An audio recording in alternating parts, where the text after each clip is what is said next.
अयोध्या राम मंदिराचे काम वेगाने सुरू असताना अशातच मंदिराखाली अनेक पुरातन मूर्त्या आणि स्तंभ मिळाल्याचे समोर आले. श्रीराम जन्मभूमी तीर्थक्षेत्र ट्रस्टचे सरचिटणीस चंपतराय यांनी स्वतः सोशल मीडियाच्या माध्यमातून याची माहिती दिली. पण इथे असे अवशेष सापडण्याची ही पहिलीच वेळ नाहीये. काय आहे राम मंदिराचा इतिहास? याआधी सुद्धा म्हणजेच आर्किओलॉजिकल सर्वे ऑफ इंडियाच्या उत्खननातून असेच काही अवशेष सापडले होते. 1976 ते 1977 दरम्यान या उत्खननात पुरातत्व शास्त्रज्ञांच्या पथकाला अनेक टेराकोटाच्या मानवी आणि प्राण्यांच्या मूर्त्या सापडल्या होत्या. त्यानंतर त्यापुढचं उत्खनन झालं ते 2002 मध्ये. यात सुद्धा प्राचीन मंदिराचे बरेच अवशेष मिळाले होते. यावरून जुन्या राम जन्मभूमी मंदिराची साधारण रचना ASI पथकाने तेव्हा मांडली.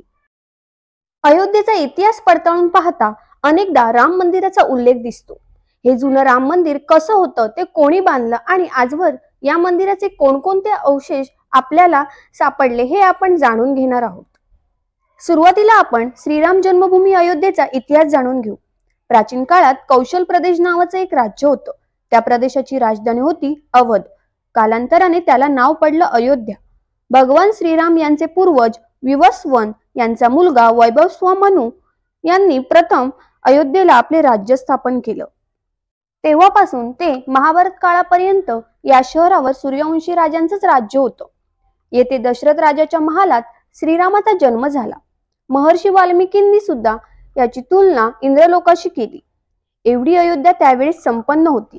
असं म्हणतात की भगवान श्रीरामांनी जलसमाधी घेतल्यावर अयोध्या उजाड झाली होती, पण जन्मभूमीवर असलेला राजवाडा तसाच होता.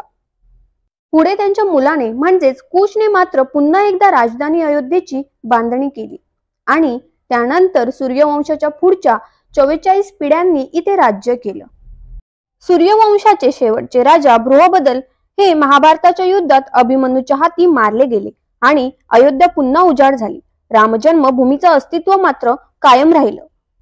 इसवी सन पूर्व 100च्या काळात चक्रवर्ती सम्राट विक्रमादित्य शिकार करत असताना अयोध्येला पोहोचले. विश्रांतीसाठी ते आपल्या सैन्यासोबत अयोध्येतल्या शरयू नदीच्या काठी असलेल्या एका आंब्याच्या झाडाखाली बसले. त्यावेळी अयोध्या हे एक जंगल होतं. तिथे कोणतीही वस्ती नव्हती. विश्रांती करत असताना राजा विक्रमादित्य यांना काही चमत्कार झाल्याचे जाणवलं. इथे काहीतरी देवी शक्तीचा वास असल्याचं त्यांना भासलं. म्हणून त्यांनी तिकडच्याच काही योगी आणि संतांना याविषयी विचारलं. तेव्हा त्यांना कळलं की ही श्रीरामाची अवधभूमी आहे, म्हणजेच अयोध्या आहे. त्या संतांच्या मदतीने राजा विक्रमादित्य यांनी हळूहळू विहिरी, तलाव, महाल आणि एक भव्य मंदिर उभारले. हेच ते मंदिर म्हणजेच अयोध्या मधलं श्रीराम जन्मभूमी मंदिर.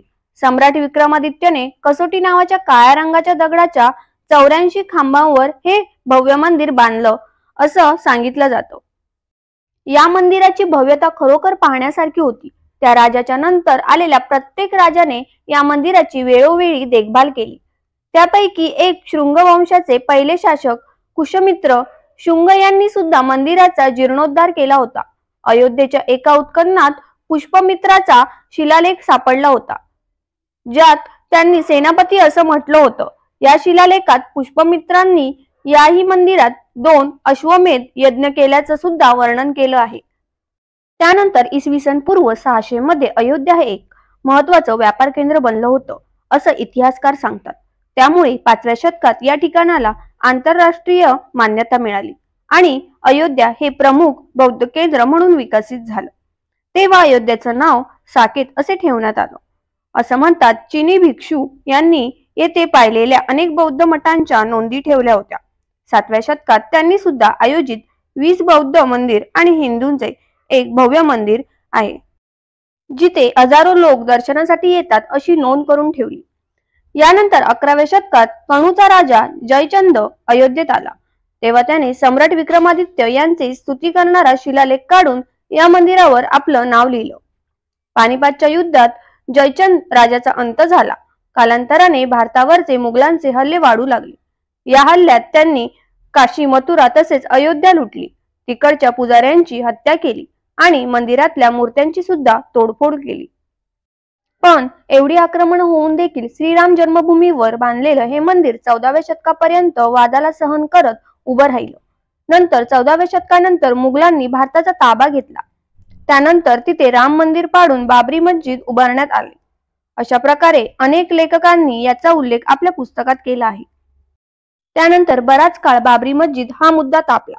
तेव्हा ASI ने या ठिकाणी उत्खनन केले.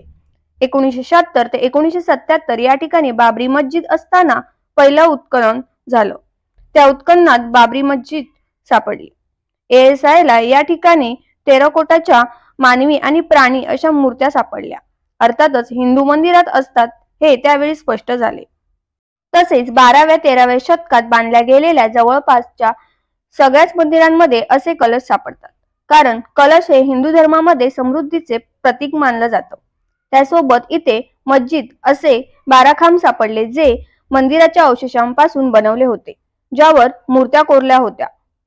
त्यानंतर दुसरे उत्खनन झालं ते 2003 मध्ये. तेव्हा बाबरी मस्जिद सुद्धा सापडली गेली होती. यावेळेस उत्खननात अजून काही महत्वाचे अवशेष सापडले. 2003 मध्ये अलाहाबाद उच्च न्यायालयाच्या लखनौ खंडपीठाला या उत्खननाचा 574 पानांचा अहवाल सादर केला. त्यानुसार या उत्खननात ASI पथकाला पूर्व-पश्चिम दिशेला अनेक विटांच्या भिंती, उत्तर-दक्षिण दिशेला रंगीत फरशी, अनेक खांबांचे तळ आणि काळ्या दगडाचे तुटलेले खांब मिळाले. 4 कोपऱ्यांवर पुतळे असलेले स्तंभ तसेच दगडावर अरबी भाषेत लिहिलेल्या पवित्र श्लोकांचे शिलालेख सुद्धा सापडले. तसेच कोरीव काम केलेल्या विटा, दगड विकृत मूर्त्या, पाण्याचे कोरीव दगड मिळाले. दरवाजाच्या चौकटीसह अर्धवर्तुळाकार मंदिराचा स्तंभ, कोरलेले कमळ, उत्तरेला प्रांजल असलेले गोलाकार मंदिर सुद्धा मिळालं. त्यानंतर अजून 50 खांब मिळाले. काही अशा भिंतींचे अवशेष सुद्धा सापडले ज्यावर मगरी कोरल्या होत्या. तसेच एक विष्णू हरी शिलालेख सुद्धा सापडला होता. यावरून प्राचीन काळचे श्रीराम मंदिर भव्य होतं आणि त्याला 2 सभागृह होती असा अंदाज संशोधकांनी त्यावेळेस मांडला होता. त्यानंतर आता पुन्हा मंदिराचे काही अवशेष मिळाले. राम मंदिर लवकरच भक्तांना दर्शनासाठी खुले होईल आणि त्याचबरोबर प्राचीन काळातल्या मंदिराचे हे अवशेष सुद्धा भक्तांना पाहायला मिळतील.